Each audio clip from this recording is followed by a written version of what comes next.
long time we have known that those who have died from coronavirus, a significant proportion have had underlying health conditions. And for the first time, these figures have been published showing a breakdown of the different conditions. And I just want to talk you through the highest risk groups.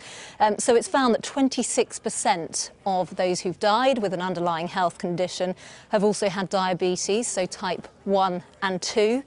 18% have had dementia. We know that a high proportion of elderly people have died of coronavirus, and 15% have had chronic pulmonary disease. So those are the breakdown, and it does give us an insight for the very first time, the types of groups that are at risk of coronavirus. It's also worth mentioning from the figures today that yesterday the highest number of tests carried out from the start of the coronavirus pandemic were carried out in this country.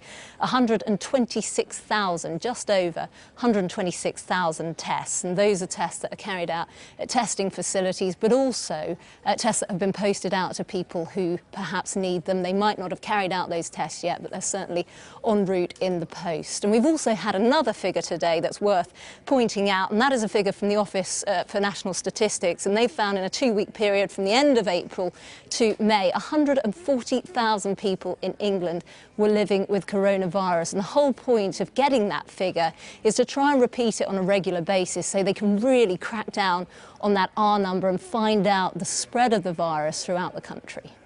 And also, another development in medical terms, the antibody tests that are now, we believe, 100% effective, that are going to be rolled out across the UK. Yeah, so Boris Johnson has previously said that certain antibody tests could be a real game changer, and these ones have been developed in a Swiss lab, and they've then been checked over at Porton Down in Wiltshire, and basically they've found that they are 100% reliable. They cannot be tested at home. They have to be carried out in a clinical environment with healthcare workers taking a sample of blood, which will then be sent off to a laboratory, and you'll get the results later on. But the issues are, of course, given that we are in a worldwide global pandemic, testing hundreds of thousands of people every single week at an NHS facility will be very, very difficult. So it's my understanding these first off will be given to NHS workers and patients currently in hospitals, so it's easier for them to do. But certainly the reliability looks very, very positive indeed. We don't yet know whether if you've had coronavirus, you won't get it again, but certainly this will point out whether people have antibodies, and then they can get an idea whether they can return to work, whether they're less likely of contracting it again.